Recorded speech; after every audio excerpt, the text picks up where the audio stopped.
This will take weeks to report. There's likely mission launch starting at 4072. So recklessly.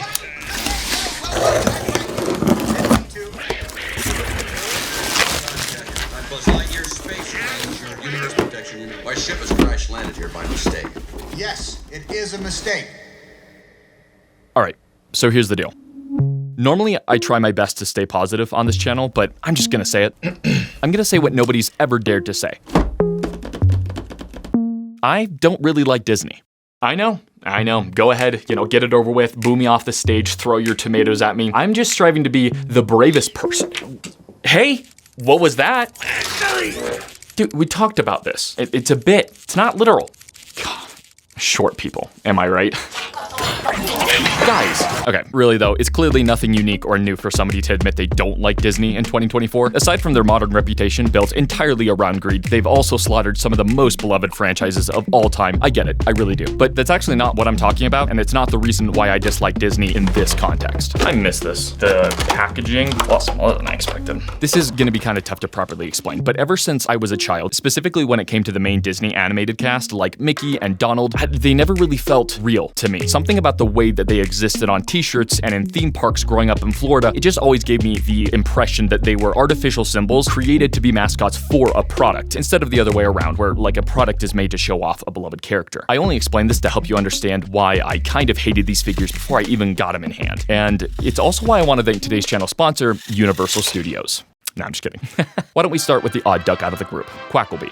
Nope, not Bumbleduck, that was intentional, because these figures do not deserve the privilege of a decent nickname, which, by the way, I had to create for them since Takara didn't come up with anything, and if they did, like, it's pretty illegible. Seriously, their handwriting, it was horrible back then. What is this scribble? Write legibly. Point is, this little freak is the unnatural combination of Bumblebee and Donald Duck. To me, out of the three of these, the existence of this hybrid between these characters feels the least justified. Like, there's no rhyme or reason to intermixing these two besides, I don't know, color association or something? It just has no right to be this good.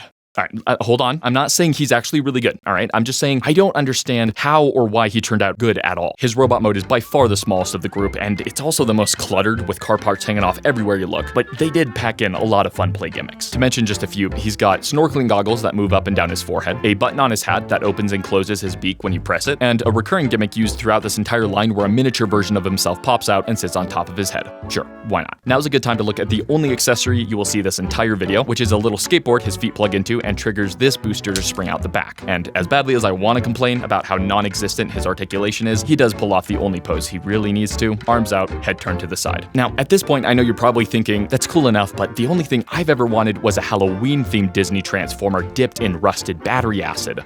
And you are simply not gonna believe it. I've got incredible news for you. For some inexplicable reason, all three of these figures were repainted enough times to legally classify as a hate crime, and I'd like to meet the madman responsible for thinking that monochrome was a color palette Disney enthusiasts would be interested in. Monochrome. Like, for what? Why? It's a mech suit. Okay. They're controlling the giant mech suit versions of themselves. They are robots. They're supposed to be robots. That's kind of smart.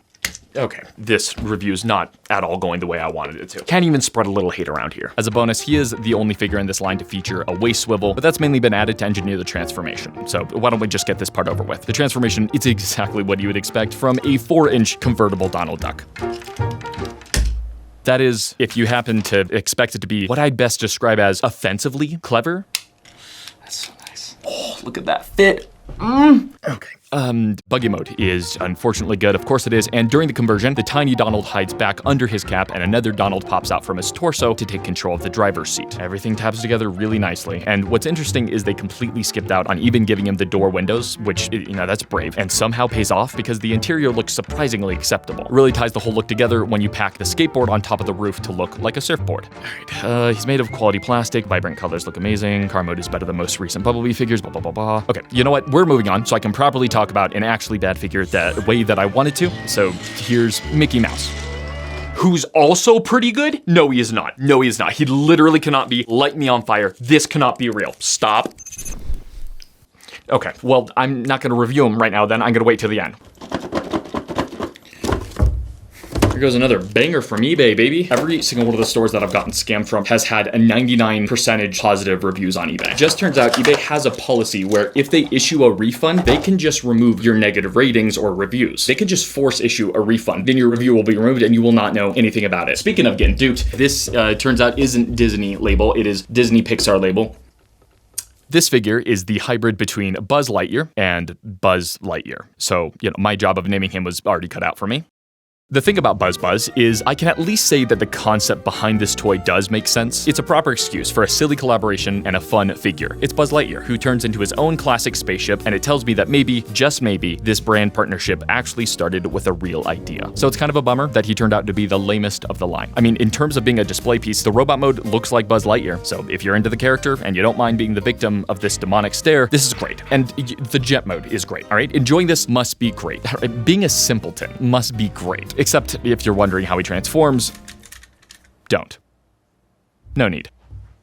In short, I would have instantly believed that this is some kind of generic auto-morphing Buzz Lightyear being sold to Disney parks, because it just feels like a transformation engineered by somebody who doesn't engineer transformations. You know the type. Something I do like is the unique way that they disguised and incorporated his minifigure, and because I want to avoid contracting brain cancer from looking into his pupils, I'm gonna take his head off now to show you where it's hidden.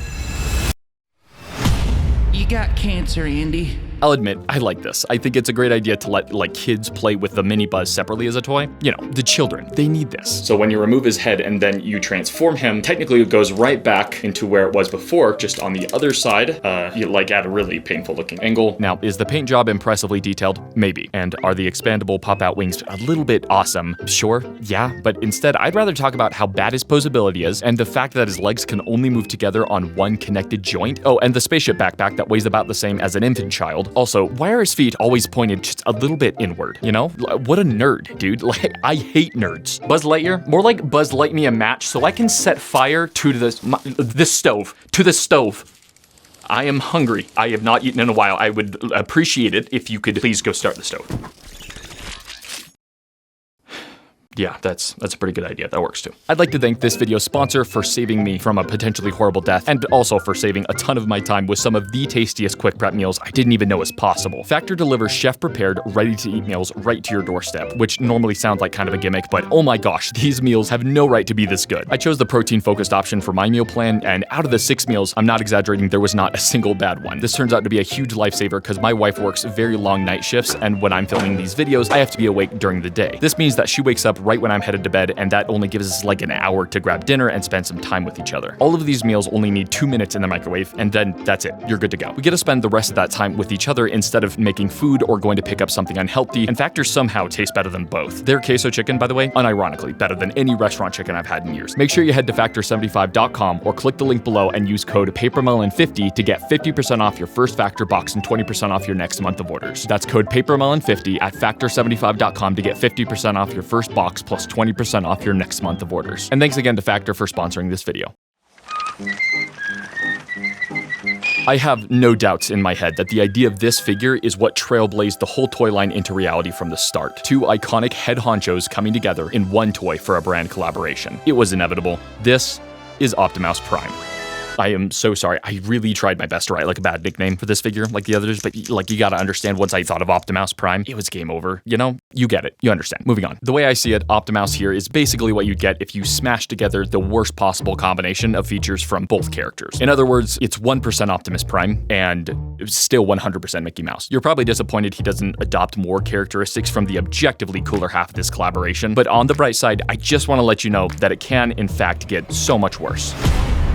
Do I look like a real boy, Papa? I don't know about you, I was just thinking that this paint job could use a touch of rodent flesh.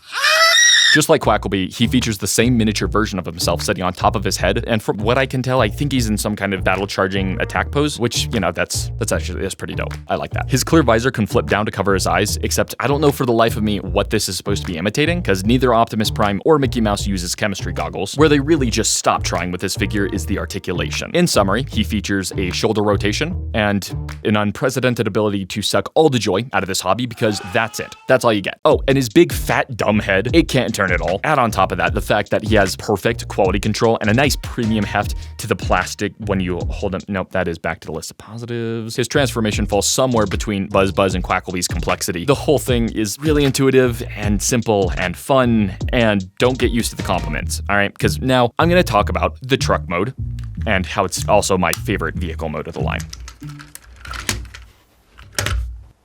You know what?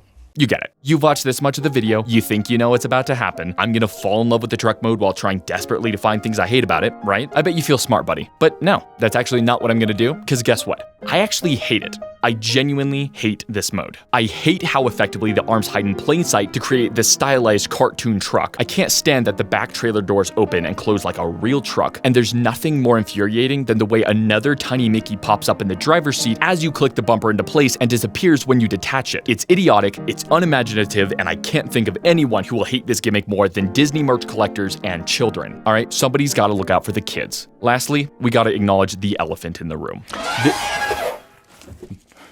Shoot, no.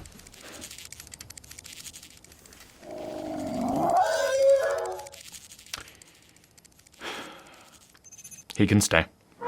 This may just be the worst paint I've ever seen applied to any Transformer. It is egregious that somebody actually thought that they should use this premium matte chrome red. Oh, and that gaudy, cheap-looking silver paint smeared everywhere? Get real, there's a reason every modern Transformer stopped using silver paint and keeps gray plastic parts completely unpainted. It's just better, okay? This is worse. And honestly, that's the perfect way to summarize this entire line. They're just worse. It's a great idea turned horrible because of the excessive paint and details, the unnecessary play gimmicks that contribute nothing to a fun toy experience, and don't get me started on these adorable vehicle modes, because I hate every single one of them. Listen, earlier I mentioned something about the dense weighted plastic these toys are made of, but what I wasn't able to explain is it's actually so much better to have hollow, lightweight figures because they're easier to carry around that way. When you see the modern figures hiking up in price while shrinking exponentially, this actually helps filter out the pesky children and those casual fans, while the rest of us distinguished enthusiasts get ultra-portable figures that can float with us anywhere. It's when comparing them to the greatness of modern figures that you really notice how tragic Disney label turned out. I can only hope that we continue to move further away from the quality of this era and instead look to the future where Takara, Hasbro, and Disney all understand what's best for us. All right, later guys.